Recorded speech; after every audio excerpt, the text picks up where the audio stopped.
दीबू। हाय।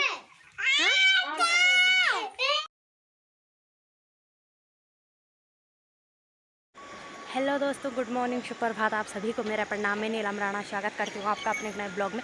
तो आज के ब्लॉग की शुरुआत हो रही है मेरे पहाड़ों की इन हसीन वादियों में।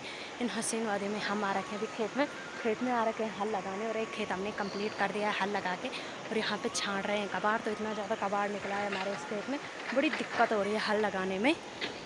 अब भेजी जा रखे ऊपर वाले खेत में हल लगाने। और अभी हम इसका कबाड़ छाँट रहे हैं। तो इसके बाद इस वाले खेत में रोपाई करते हैं।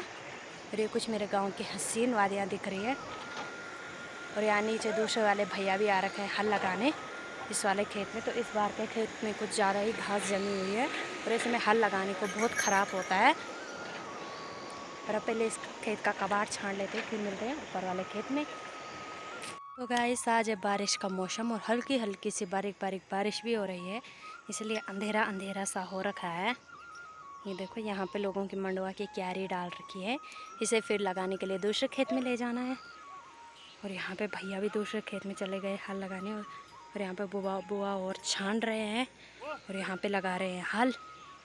और यहाँ पे भैया लगा रहे हैं हल। और हम भी चलते हैं अब ऊपर वाले खेत में। हमने भी इतना कबाड़ निकाल दिया है इस खेत का। अभी खेत का हाल कुछ ऐसा हो रखा है। अब चलते हैं ऊपर वाले खेत में। हमने एक ये वाला खेत लगा दिया है और एक ये वाला। और भैया तीसरे खेत पे लगा रहे हैं यहाँ पे।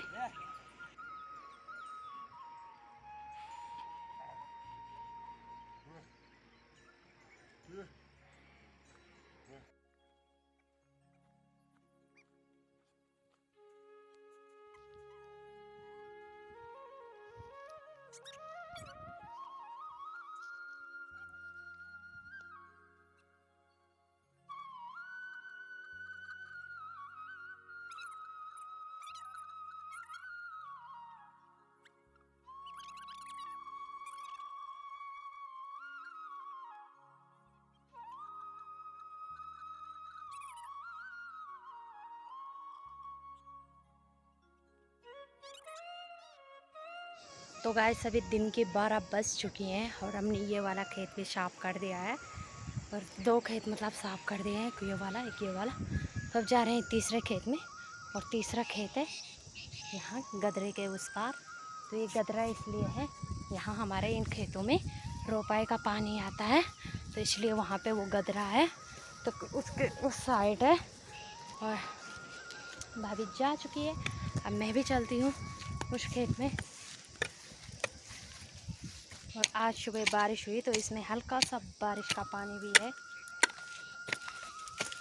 और ये देखो, कुछ ऐसा हो रखा है खेत का हाल। तो अब दिखाती हूँ सीधा साफ करने के बाद। और एक ऊपर वाला खेत में, इसमें तो ज़्यादा नहीं है लेकिन इसमें ज़्यादा है, ये देखो। तो गाइस, फाइनली 2 बजे तक हमने ये खेत भी कंप्लीट कर दिए हैं, ये देखो। और अब हम रेडी हो गए हैं घर जाने के लिए।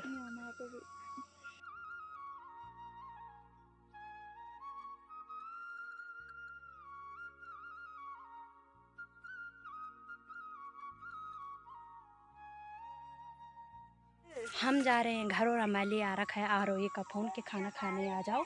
है क्या बनी?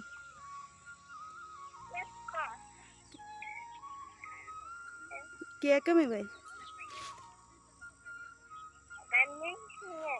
तो गाइस, अभी आ रखे हैं चाची औरों के घर पे। और यहाँ पे देखो, बच्चे पार्टी साथ यहाँ पे है और एक छोटू सा यहाँ पे है।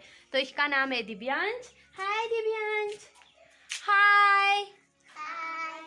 ये देखो,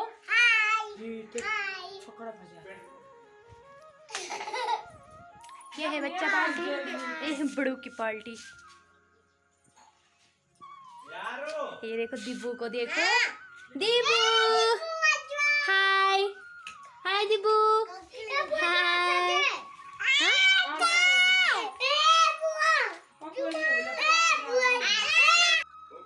तो गाइस, अभी टाइम हो चुका है, रात के 8 बज चुके हैं और अभी बैठे हैं बाहर पे। तो खाना वाना की तैयारी अभी हो रही है।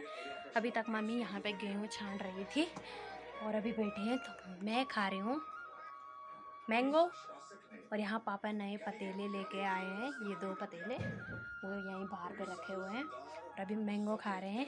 तो पापा जी लेके आए कल दुकान से, शायद 2 किलो लाए थे, परसों लाए थे, फ्रिज में रखे हुए हैं, अभी खा रही हूँ मैं। तो मुझे मैंगो बहुत पसंद है, आई लव मैंगो। तो अब मैंगो खाते हैं, फिर देखते हैं खाने में क्या क्या बनता है।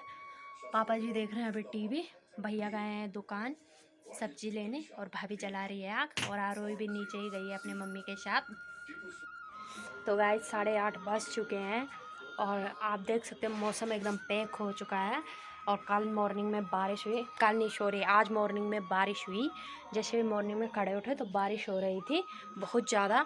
और उसके बाद गए हम करीबन 9-10 बजे तक गए थे हम खेत में हल लगाने, जैसे कि आपने आगे के ब्लॉग में देखा होगा। तो आजकल हल लगाने का काम बहुत ज़्यादा चल रहा है पहाड़ों में, जो कि जिन खेतों में रोपाई करते हैं उन खेतों में आजकल हल लगा रहे हैं, और जिनमें मंडवा भी लगाते हैं उनमें भी हल लगाया जा रहा है आजकल। तो आजकल खेतों में बहुत काम चल रहा है गोडाई का, और हल लगाने का काम चल रहा है खेतों में। आप देख सकते हो मेरी ब्लॉग के ज़रिए आपने देखा है कि आजकल हम खेतों में जा रहे हैं ज़्यादातर। मेरी भाभी तो रोज़ खेतों में ही जाती है, मैं कभी कभी सिलाई कर लेती हूँ, कभी घर का अन्य काम होता है तो उसे निपटाती हूँ।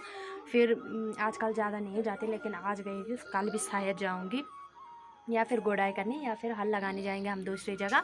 वैसे तो मैं आपको दिखाती रहूँगी, अगर कहीं जाऊँगी तो आपको पता है, आपको पक्का दिखाऊँगी मैं कि मैं कहाँ जा रही हूँ, क्या कर रही हूँ। तो पहाड़ों का काम कुछ ऐसा होता है कि दिन भर खेतों में ही रहना है, तो पहाड़ों की लाइफ इतनी इजी नहीं होती, बहुत संघर्ष भरी होती है। जब खेतों में जाना है, हल लगाना है, रोपाई करनी है, और खाते समय पता क्या होता है, सुअर आके पूरा नुकसान कर देता है, खाने के टाइम पे कुछ नहीं रहता। पहाड़ियों की मेहनत यूँ ही वेस्ट चली जाती है। लेकिन क्या करें, पहाड़ियाँ तो मानते हैं नहीं, काम तो करना है, बिना काम किए तो रहा नहीं जाता। इसलिए खेत, पहाड़ियों के खेती सब कुछ होते हैं उनके लिए। और हमारे गांव जो रोपाई का कार्य होता है तो वो पता कैसे होता है, उससे हम देवता निकालते हैं। हमारा यहाँ देवता है, गांव का देवता, भूमियाल देवता, उसको कहते हैं नागेला देवता। तो नगेला देवता को बाहर निकालते हैं, उनसे दिन लेते हैं, फिर एक ही दिन पे रोपाई करते हैं। तो ये भी मैं आपको आगे आगे दिखाऊंगी अपने ब्लॉग के जरिए। आज मैं सिर्फ आपको बता रही हूँ, जिस दिन देवता निकालेंगे उस दिन भी मैं आपको बताऊँगी कि आज नगेला देवता बाहर निकाला है, किस दिन का दिन दिया है, कब हमारे यहाँ रोपाई होगी। ये सब कुछ 1 हफ्ते पहले या 2-3 दिन पहले पता चल जाता है, जैसे जैसे देवता दिन देता है। इसलिए आजकल खेतों में ज़्यादा काम हो रहा है। अब इसके बाद गोडाई करने के बाद, हल लगाने के बाद सीधा क्या करेंगे, लोग मंडवा लगाना स्टार्ट कर देंगे। कहीं जगह ऐसा होता है कि गोडाई वाला मंडवा होता है, लेकिन नहीं, हमारे यहाँ ऐसा होता है, हमारे गाँव में, कि लगाने वाला मंडवा होता है। जैसे मैंने बताया, पहले मंडवा को क्यारी में बोते हैं, जिनमें रोपाई करते हैं उस खेत में बोते हैं, उसके बाद उसको निकाल के दूसरी जगह ले जाते हैं, जिसे उखड़ कहते हैं। उखड़ वाले खेतों में लेके जाते हैं, रोपाई वाले खेतों से निकाल के, क्योंकि बाद में उसमें हमने रोपाई करनी है, तो इसलिए वहाँ लेके जाते हैं। तो कुछ ऐसा होता है। एंड जैसे जैसे हम रोपाई करने मंडवा लगाने लगेंगे, वैसे ही मैं आपको बताऊंगी कि आजकल हमारा मंडवा लगाने का कार्य स्टार्ट हो गया है। तो वैसे आपको इन्फॉर्मेशन मिलती रहेगी मेरे ब्लॉग के ज़रिए। तो इसलिए मैं आपको प्लीज़ प्लीज़ प्लीज़ बोल रही हूँ, रिक्वेस्ट करके, कि मेरी ब्लॉग ज़्यादा से ज़्यादा शेयर कीजिए और सपोर्ट कीजिए। मुझे आपके सपोर्ट की बहुत बहुत ज़रूरत है दोस्तों। प्लीज़ प्लीज़ प्लीज़ प्लीज़ दोस्तों, मुझे आपके सपोर्ट की ज़रूरत है। शेयर कीजिए, लाइक कीजिए, कमेंट कीजिए, सब्सक्राइब करना बिल्कुल मत भूलिए, और इस वीडियो को पूरा देखिए, बीच में स्किप मत करना। और यहाँ नीचे से उजाला आ रहा है, तो ये है मेरी मम्मी गई थी दुकान। तो दुकान हमारी यहाँ पे है, तो इस वाली दुकान में गई थी चीनी के लिए, क्योंकि हमारे यहाँ शक्कर ख़त्म हो गया था, तो शक्कर के लिए गई थी मम्मी दुकान ही, और लेके आ गई है शक्कर। तो अब देखते हैं क्या बना रहे हैं खाने में, दिखाती हूँ मैं आप लोगों को। फिलहाल आरोही को दिखाती हूँ, आरोही क्या कर रही है। अभी इस साइड है, आरोही ने मेरी आवाज़ नहीं सुनी इसलिए वो नहीं आए। और आप देख सकते हैं आरोही यहाँ पे गेहूँ खत रही है, मम्मी ने इनको बनाया और ये खतने लग गए हैं। बहुत बिगड़ी हुई लड़की है। आप बोलते हो कि आरोही बहुत सुधरी हुई है, ये बिल्कुल सुधरी हुई नहीं, बहुत बिगड़ी हुई है लड़की आरोही। मेरी मम्मी की पूरी मेहनत पे पानी फेर दिया है, उसने पूरे गेहूँ को खत दिया है, गिरा दिया है नीचे। अभी मम्मी ने यहाँ पे शाप किए गेहूँ को, उस शाप पे रखा था और इसने पूरे गिरा दिए हैं। क्या ही बताना है, इसके लिए बहुत उझंडी हो रखी है आरोही। आरोही के लिए तो जय करती हूँ मैं। हाय नहीं कर रही, हाय कैसी हो? तो देखो इस, तो गाइस अब टाइम आ गया है ब्लॉग को एंड करने का, तो करते हैं अब ब्लॉग को एंड। इतना ही रखते हैं, ज़्यादा लंबा ना खींचते हुए। तो चलो ठीक है guys, tata bye bye, see you. स्वस्थ रहिए, मस्त रहिए, जहाँ भी रहिए व्यस्त रहिए, मेरी ब्लॉग देखते रहिए, यूँ ही लाइक कमेंट शेयर करते रहिए। तब तक के लिए tata bye bye, see you. जय हिंद, जय गढ़वाल, जय Devbhoomi Uttarakhand and good night, good morning दगड़ियों। अपना ख्याल रखिए और स्वस्थ रहिए, मस्त रहिए, जहाँ भी रहिए व्यस्त रहिए। Bye bye.